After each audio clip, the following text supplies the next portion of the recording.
BJP ಸರ್ಕಾರ ಯಾಕೆ ನಿಮ್ಗೆ ಅಕ್ಕಿ ಕೊಡೋದು ನಿಲ್ಲಿಸ್ಬಿಟ್ಟಿದ್ರು? ನೀವು ಕೇಳಬೇಕಲ್ಲ. ನಾವು ಈಗ 5 ಗ್ಯಾರಂಟಿಗಳನ್ನು ಘೋಷಣೆ ಮಾಡೋದು.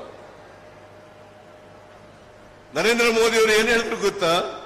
ಮೊನ್ನೆನೂ ಹೇಳಿದ್ದಾರೆ, ಬಡವರಿಗೆ ಫ್ರೀಯಾಗಿ ಕಾರ್ಯಕ್ರಮಗಳನ್ನು ಕೊಟ್ಟರೆ ರಾಜ್ಯಗಳು ಆರ್ಥಿಕವಾಗಿ ದಿವಾಳಿ ಆಗ್ತವೆ. ಯಾರೇ ಹೇಳೋದು ಇದನ್ನ? Mister Narendra Modi. Mister Narendra Modi, prime minister of this country. ಅವರು ಹೇಳ್ತಾರೆ ರಾಜ್ಯಗಳು ದಿವಾಳಿ ಆಗ್ಬಿಡ್ತವೆ ಈ ಕಾರ್ಯಕ್ರಮಗಳನ್ನ ಜಾರಿ ಮಾಡಲಿಕ್ಕಾಗಲಿಲ್ಲ. ನಾನು ಹೇಳಿದೆ, ಮಿಸ್ಟರ್ ನರೇಂದ್ರ ಮೋದಿ, ನಾವು 5 ಗ್ಯಾರಂಟಿಗಳನ್ನ ಜಾರಿ ಮಾಡಿ ತೋರಿಸ್ತೇವೆ ಕರ್ನಾಟಕದಲ್ಲಿ. ಕರ್ನಾಟಕ ರಾಜ್ಯವನ್ನ ದಿವಾಳಿ ಆಗಲಿಕ್ಕೆ ಬಿಡಲ್ಲ ಅಂತಕ್ಕಂಥ ಮಾತುಗಳನ್ನ ಹೇಳಿದೆ. ಇವತ್ತು 5 ಗ್ಯಾರಂಟಿಗಳಲ್ಲಿ 4 ಗ್ಯಾರಂಟಿಗಳು ಜಾರಿಯಾಗಿದ್ದಾವೆ. ಎಷ್ಟು? 4. ಎಷ್ಟು? ಶಕ್ತಿ ಯೋಜನೆ.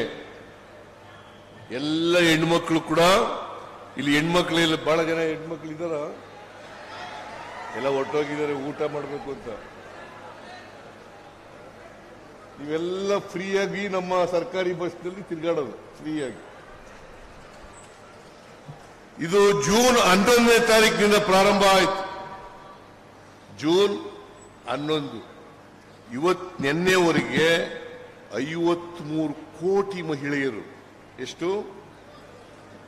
53 ಕೋಟಿ ಮಹಿಳೆಯರು ಫ್ರೀಯಾಗಿ ಸರ್ಕಾರಿ ಬಸ್ಗಳಲ್ಲಿ ಪ್ರಯಾಣ ಮಾಡಿದ್ದಾರೆ. ದೇವಸ್ಥಾನಗಳಿಗೆ ಹೋಗಿದ್ದಾರೆ, ತವ್ರ ಮನೆಗಳಿಗೆ ಹೋಗಿದ್ದಾರೆ, ಅವ್ರು ಎಲ್ಲೆಲ್ಲಿ ಕೆಲಸಕ್ಕೆ ಹೋಗ್ತಾರೆ ಅಲ್ಲಿಗೆ ಹೋಗಿದ್ದಾರೆ, ನೆಂಟರು ಸ್ನೇಹಿತರ ಮನೆಗೆ ಹೋಗಿದ್ದಾರೆ, ನೆಂಟರ ಮನೆಗೆ ಹೋಗಿದ್ದಾರೆ.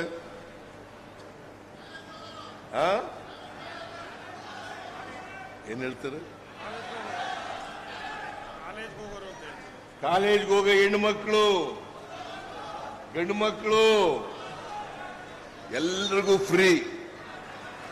ಪ್ರತಿ ತಿಂಗಳು 50 ರಿಂದ 50 ಲಕ್ಷ ಹೆಣ್ಮಕ್ಳು ಫ್ರೀಯಾಗಿ ಪ್ರಯಾಣ ಮಾಡ್ತಾ ಇದ್ದಾರೆ. ಪ್ರತಿದಿನ, ಪ್ರತಿ ತಿಂಗಳಲ್ಲ, ಪ್ರತಿದಿನ 50 ರಿಂದ 55 ಲಕ್ಷ ಹೆಣ್ಮಕ್ಳು ಪ್ರತಿದಿನ. ನನಗೆ ಹೆಗ್ಡೆಯವರು, ಧರ್ಮಸ್ಥಳದ ಹೆಗ್ಡೆಯವರು ಪತ್ರ ಬರೆದಿದ್ದು ನನಗೆ.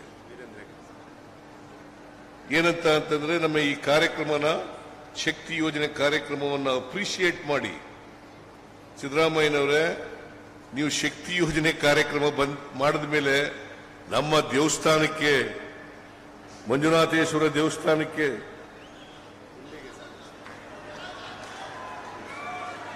ಹೆಚ್ಚು ಜನ ಬರಲಿಕ್ಕೆ ಪ್ರಾರಂಭ ಆಗಿದ್ದಾರೆ, ನಿಮ್ಮ ಹೆಸರಿನಲ್ಲಿ ಅರ್ಚನೆ ಮಾಡಿಸ್ತಾ ಇದ್ದಾರೆ ಅಂತ ಹೇಳಿದೆ.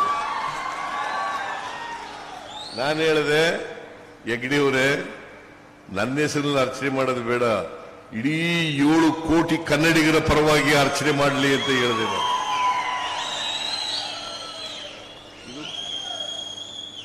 ಎಲ್ಲ ಹೆಣ್ಮಕ್ಳು,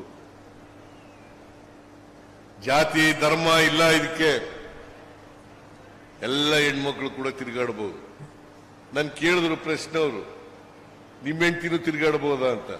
ನನ್ನ ಹೆಂಡತಿನೂ ತಿರುಗಾಡಬಹುದು ಅಂತ ಹೇಳಿದೆ. ಗೊತ್ತಾಯ್ತಾ ನಿಂಗಪ್ಪ? ಎಲ್ಲರೂ ಕೂಡ ತಿರುಗಾಡಬಹುದು ಫ್ರೀಯಾಗಿ ಸರ್ಕಾರಿ ಬಸ್ಗಳಲ್ಲಿ. ಆಮೇಲೆ